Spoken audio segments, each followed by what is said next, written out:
The first time I heard all three of my babies fuss at once, I almost laughed.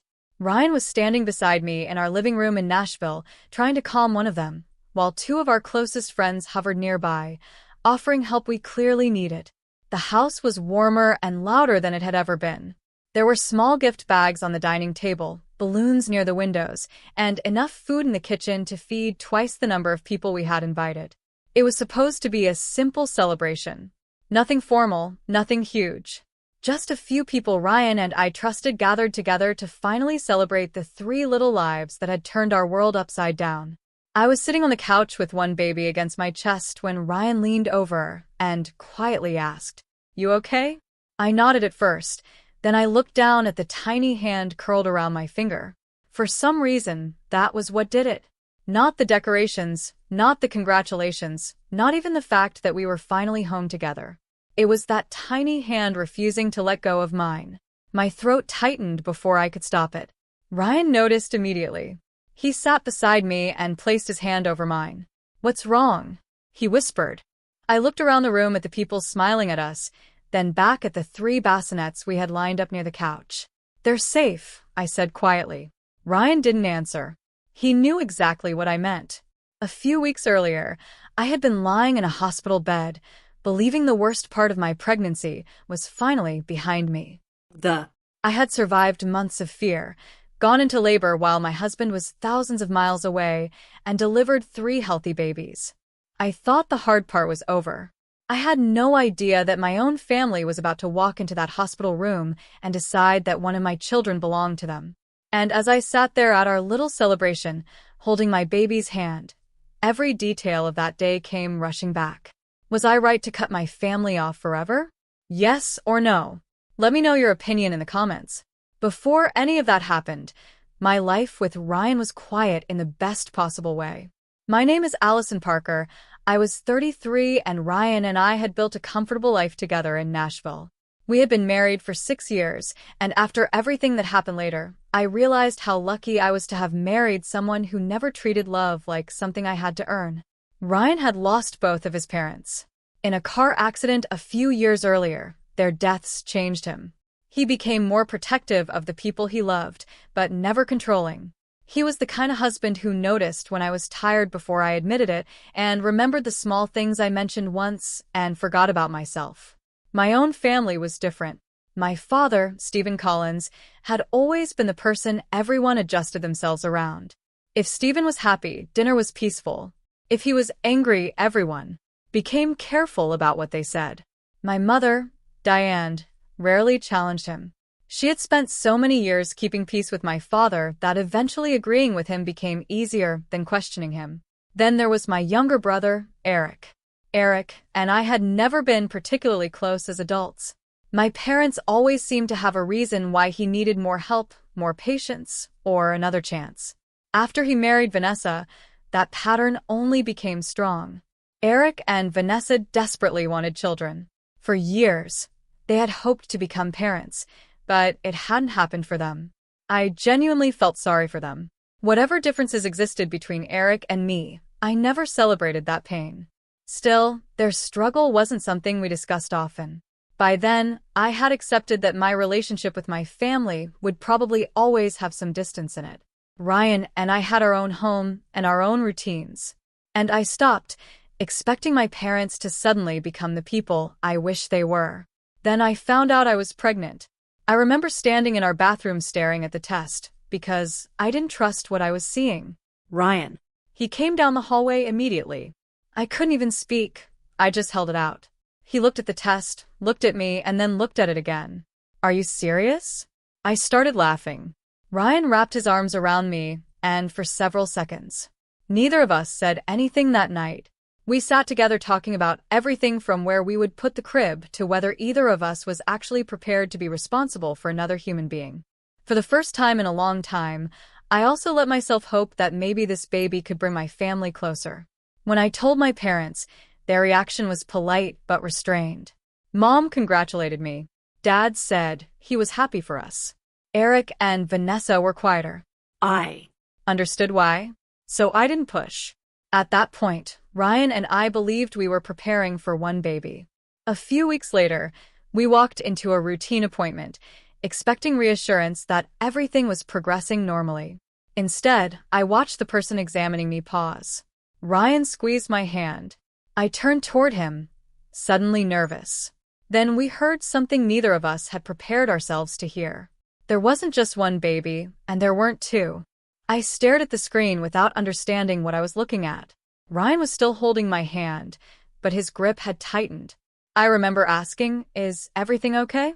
The answer changed every plan we had made. We were expecting triplets. For a few seconds, Ryan and I just looked at each other.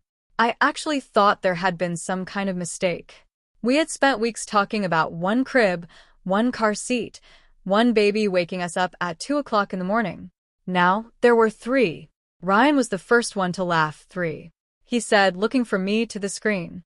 "We're having 3. I started laughing too, mostly because I didn't know what else to do. Once the shock settled, the reality became much more serious. My pregnancy needed closer monitoring. There would be more appointments, more precautions, and a much higher chance that the babies would arrive early. Suddenly, every week mattered. Ryan took that seriously from the beginning. As my pregnancy progressed, he started doing almost everything that required lifting or too much time on my feet. He handled groceries, cooked whenever I was exhausted, and came to every appointment he could. Our house changed too. 1 crib became 3. Boxes of diapers started filling a closet. Ryan assembled furniture in what had once been our spare room while I sat nearby.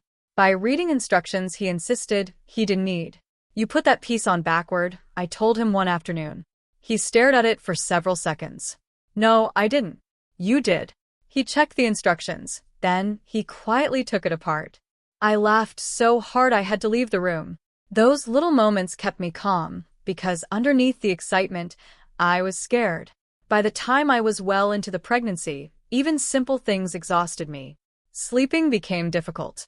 Walking from one side of the house to the other sometimes felt like work. My family knew all of this. Mom occasionally called, but neither she nor Dad offered much practical help. Eric barely checked on me. Vanessa's reaction was harder to understand. Whenever the babies came up, she became quiet. Once, during a family phone call, I mentioned that Ryan and I were trying to figure out how we would manage 3 newborns at once. Vanessa said some people get everything. The line went silent. I knew exactly what she meant. Still, I let it go. I reminded myself that she and Eric had spent years wanting a child. I told myself her comment came from pain, not resentment. Ryan wasn't as willing to dismiss it. After the call, he looked at me and said, "You don't have to keep making excuses for people just because they're family." I told him it wasn't worth turning into an argument. At the time, I believed that. Then, as I entered the final stretch of my pregnancy, Ryan came home from work one evening with a look on his face that immediately worried me. His company needed him overseas for an important meeting, and the timing couldn't have been worse. Ryan didn't even take off his jacket when he told me, "I don't want to go." I was sitting at the kitchen table with both hands resting on my stomach. By then, I was 8 months pregnant, and almost everything had become uncomfortable. When I asked Thursday, that was 3 days away, his company needed him at an overseas meeting that had been scheduled with very little notice. He explained that several senior people would be there and that his presence was expected. Under normal circumstances, it would have been a routine work trip. Nothing about our chances felt normal. "How long?" "A few days. I'll come straight home when it's finished." I could see the conflict on his face. Ryan had already started turning down unnecessary travel because of my pregnancy with triplets. We both knew there was a real possibility I wouldn't make it to the date we had originally imagined. "We can tell them no," he said. "I'll figure it out." Part of me wanted him to. But I also knew how much responsibility he carried at work. "We've made it this far." I told him I'll be okay. For a few days. He wasn't convinced. Before leaving, Ryan stalked the refrigerator, checked everything around the house, and made me promise that I wouldn't try to handle anything difficult alone. Then he asked the question neither of us had really wanted to discuss. "What about your parents?" I knew what he meant if something happened while he was away. They were the closest family I had. "I'll call Mom," I said. I spoke to Diane that evening and explained that Ryan would be out of the country briefly. I didn't ask her to move in with me. I didn't expect anyone to rearrange their entire life. I only asked if she and Dad could keep their phones nearby in case I needed help. "We'll have them on," she told me. That was enough to make me feel better. On the morning Ryan left, he stood at the front door longer than necessary. "Call me for anything," he said. "I mean anything, Allison." I smiled. "Go before you miss your flight." He kissed me, then rested his hand against my stomach. "Stay in there until I get back," he whispered. I laughed. After he left, the house felt strangely empty. The first day passed without a problem, so did most of the second. I kept my phone close, rested as much as possible, and reminded myself that Ryan would be home soon. Then, late that night, I woke up with a sensation strong enough to make me sit upright. I waited for it to pass. A few minutes later, it happened again. By the third time, I wasn't trying to convince myself it was nothing. I reached for my phone. The first person I called wasn't Ryan. It was my mother. My mother answered after several rings. "Mom, I think something's happening." There was a pause. "What do you mean?" I explained that the pain had started suddenly and was becoming regular. I told her Ryan was still overseas and that I was alone. "Can you and Dad come over?" I wasn't asking them to diagnose anything. I just didn't want to be by myself while I figured out what to do next. Mom sighed. "Allison, are you sure you're not overreacting?" That question stunned me. "I'm 8 months pregnant with triplets." "I know, but maybe you should wait a little." Another wave came while she was speaking. I stopped answering and concentrated on getting through it. "Mom, please, I need somebody here." She told me to hold on. I heard muffled voices in the background. Dad was there. A moment later, Stephen came onto the phone. "What exactly do you expect us to do?" For a second, I thought I had misunderstood him. "Dad, Ryan isn't here. I need to go to the hospital." "Then call the hospital." "I don't want to drive like this." "Then don't drive." His voice was completely calm. That somehow hurt more. "Can you please just come get me?" He told me it was late and that if this was really an emergency, I should call an ambulance. Then the call ended. I sat there staring at my phone. I had spent years telling myself that my parents were simply distant, that they weren't affectionate people, that expecting them to behave like Ryan's family once had wasn't fair. But that night I finally understood the difference between being distant and simply not showing up when your daughter needed you. Another contraction pulled my attention back to what actually mattered. I called emergency services. I explained that I was 8 months pregnant with triplets, alone at home, and having regular contractions. From that moment, things moved quickly. The dispatcher kept me focused until the paramedics arrived. When I saw the ambulance lights through the front window, relief washed over me so strongly that I nearly cried. I unlocked the door and waited. The paramedics were calm, which helped me stay calm. They asked questions, checked me, and told me they wanted to get me to the hospital. As they helped me out of the house, I looked once at the empty driveway. Some ridiculous part of me had still expected my parents' car to appear. It didn't inside the ambulance. I finally called Ryan. He answered immediately. "Allison." I could hear the panic in his voice before I said anything. "I'm on my way to the hospital." "What happened?" "I think they're coming." For a moment, Ryan said nothing. Then he started asking questions so quickly that I had to interrupt him. "I'm okay. The paramedics are with me. I'm coming home." "Ryan, you're overseas." "I don't care." I told him to contact his company, change whatever he needed to change, and call me as soon as he knew his travel arrangements. When we reached the hospital, I was taken inside and evaluated immediately. Everything suddenly became real. This wasn't a false alarm. My babies were coming early. I lay there listening to people explain what needed to happen while wishing Ryan was beside me. But underneath that fear was something else. Anger. My parents had known I was alone. They had heard me ask for help, and they had chosen to stay home. I didn't know it yet, but that wouldn't be the most painful choice my family made that week. Not even close. Once the medical team confirmed that the babies were coming, everything around me seemed to speed up because I was carrying Blitz, and they were arriving early. The doctors recommended a C-section. I was frightened, but there wasn't much time to sit with that fear. I kept thinking about Ryan. He should have been beside me. Instead, he was thousands of miles away, trying to get on the earliest flight back to Nashville. Before I was taken in, my phone rang. It was him. I changed my flight, he said. I'm coming home. When as fast as I can, Allison. I'm so sorry I'm not there. Just get home safely. I could hear how upset he was, so I forced myself to sound calmer than I felt. We're going to be okay. That was what I wanted to believe. The delivery became a blur of bright lights, calm voices, and me trying to follow every instruction I was given. Then I heard the first cry. I stopped breathing for a second.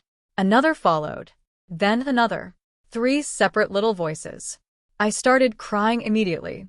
I kept asking the same question. Are they okay? I needed to hear the answer more than once before I believed it.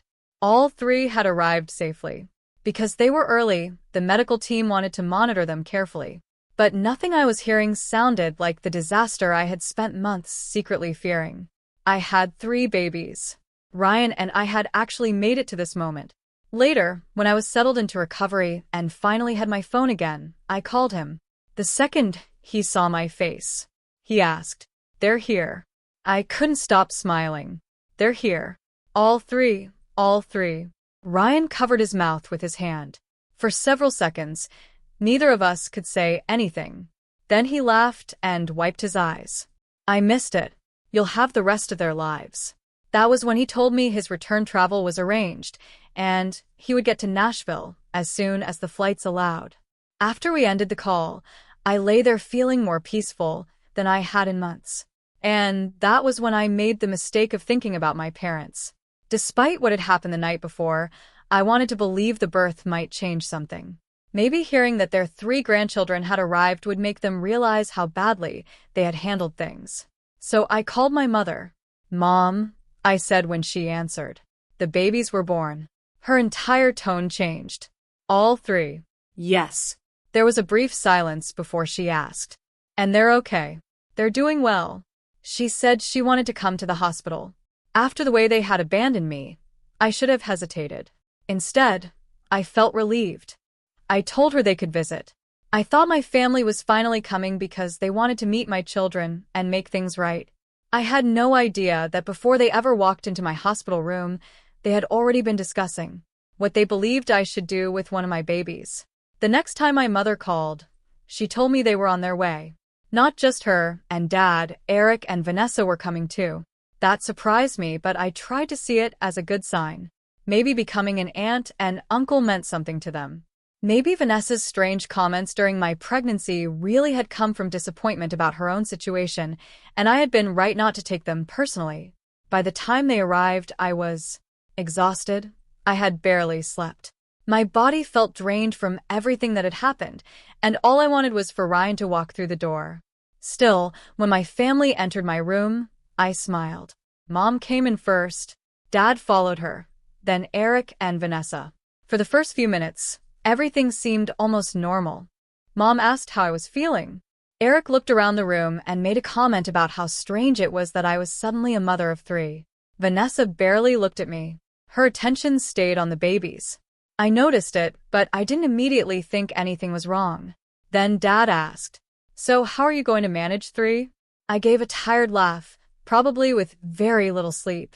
Nobody laughed with me. Dad glanced at Eric. That was the first moment I felt something shift. I looked at Mom. She wouldn't meet my eyes. What? I asked. Dad pulled a chair closer to my bed. You know what Eric and Vanessa have been through. My stomach tightened. I already knew where the conversation was heading emotionally, but what he said next was so far beyond anything I expected that for a moment I genuinely wondered if I had misunderstood him. You have 3 babies now, he said. Your brother has none. I stared at him. And Dad spoke as if he were explaining something perfectly reasonable. We think you should let Eric and Vanessa raise one. I actually laughed once. Not because it was funny, because my brain rejected the possibility that he was serious. I'm sorry. Vanessa finally looked directly at me. We could give one of them a good home. One of them already has a good home. Eric leaned forward. Allison, nobody's saying you're a bad mother. Then what exactly are you saying? He looked at Dad instead of answering me. That told me everything. This conversation hadn't started in my hospital room. They had discussed it before coming. I turned to my mother. Did you know about this? Mom hesitated. That hesitation hurt. We just think you should hear them out. I couldn't believe what I was hearing. The night before, I had called these same people because I was alone and scared. Nobody came. Now, all four of them had managed to get to the hospital because they wanted something from me. No. Dad frowned. You haven't even thought about it. There's nothing to think about. Vanessa's expression changed. You have 3, Allison.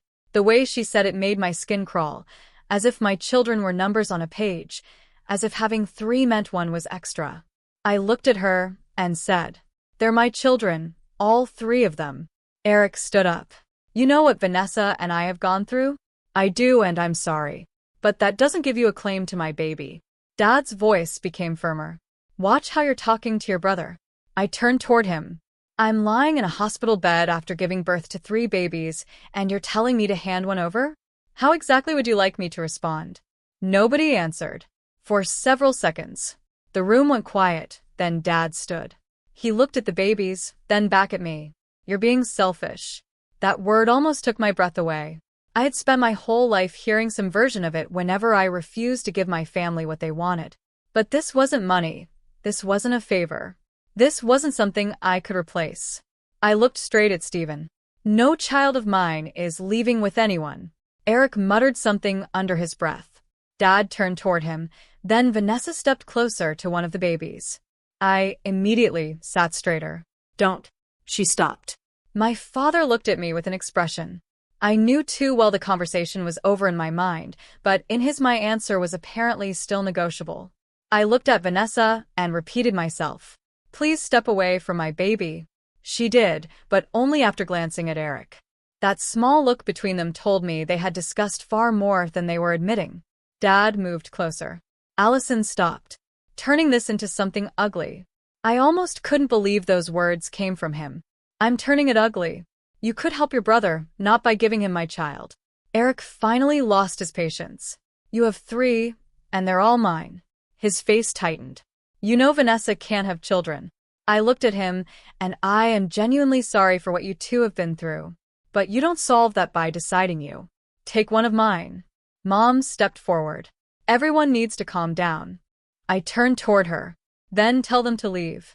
She didn't. Of course she didn't. Instead, Dad looked toward one of the babies again. Then he said something that made the entire situation suddenly feel much more serious. You'll understand later that this is best for everyone. He moved toward the baby. I immediately reached out. Dad, don't. He ignored me. Stephen picked up my newborn and turned toward Vanessa. For 1 second, I froze. Then every protective instinct in me took over. Give me my baby.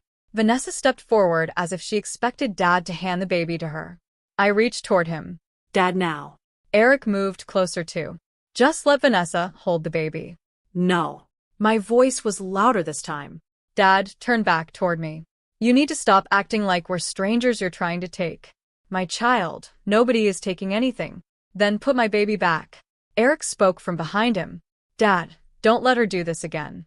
She always gets her way because everyone backs down. That was when I realized Eric wasn't trying to calm our father. He was pushing him.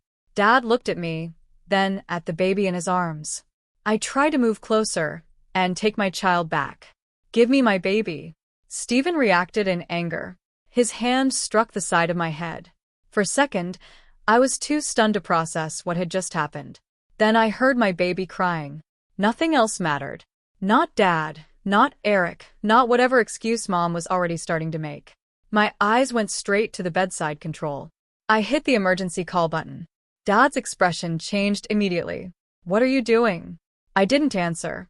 Eric looked toward the door. Vanessa stepped away from Dad. Mom whispered, Allison, was that really necessary? I stared at her. Yes. Footsteps were already coming from the hallway. Dad quickly placed my baby back where the hospital staff had arranged for the babies to be kept near me. Eric moved toward the door. Eric, stay here, I said. He ignored me. The door opened just as he slipped into the hospital. Staff rushed inside. Everyone started talking at once. I didn't. I pointed toward my babies first. Then I looked at the staff member closest to me. My father took my baby after I told him not to, I said. Then he struck me. When I tried to stop him, the entire atmosphere changed. One staff member immediately stayed with me and the babies, while another moved toward Dad. Stephen started explaining that this was a family misunderstanding. I shook my head. No, it isn't. For once, I wasn't going to soften what had happened just to protect my family from the consequences of their own choices.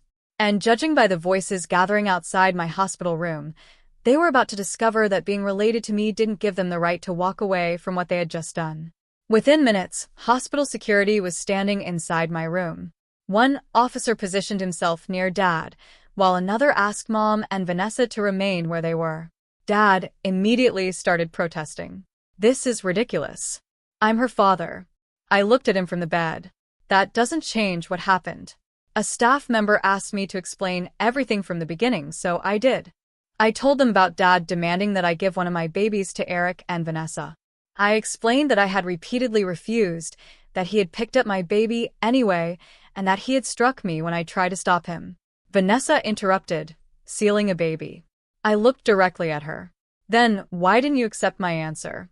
When I said no, she had nothing to say. Mom started crying. Dad kept insisting that the situation had been misunderstood. But this time there were people in the room who weren't part of my family. They didn't care that Stephen was used to being obeyed. They cared about what had happened. Hospital security contacted the police. When officers arrived, I repeated my account against staff members who had responded to my emergency. Hall explained what they had seen when they entered. Then someone asked about Eric. He was here, I said. He left as soon as I pressed the button. An officer asked for his information. I gave them what I knew. By then I was exhausted, but I wasn't backing down. Dad was removed from my room. Mom and Vanessa were kept there long enough for officers to sort out everyone's role and take statements. I asked the hospital to make one thing absolutely clear in my records. None of them had permission to visit me or my babies again. When the room finally became quiet, I reached for my phone. There were several messages from Ryan. I called him. The moment he saw my face, he knew something else had happened. Allison, what's wrong? I swallowed. My family came. There was a pause, and I looked toward my babies. They tried to leave with one of them. Ryan went completely silent. I told him what happened. When I finished, his voice was different, calm, controlled. I'm coming home, he said. And from now on, none of them gets near you or our children again. For the first time since my family had entered that room, I felt like I could breathe. But Eric was still gone, and the police were now looking for him. Ryan reached Nashville as soon as his return flights allowed. When he finally walked into my hospital room, he didn't say anything at first. First, he came straight to me, wrapped his arms around me, and then stood beside the babies for what felt like forever. I should have been here, he whispered. No, you couldn't have known. He looked at me. They knew you were alone. I knew exactly who he meant. Ryan was furious, but he never went looking for my family. Instead, he helped me handle everything the right way. We spoke with the police, cooperated with every request, and made sure the hospital preserved the available records connected to what had happened. I told the truth exactly as I remembered it. I didn't exaggerate anything. I didn't need to. Eric's decision to leave the hospital didn't make the situation disappear either. Police eventually located him while he was trying to leave the Nashville area. After that, the investigation focused on what each member of my family had actually done. The case took time. Real life didn't wrap itself up in a week.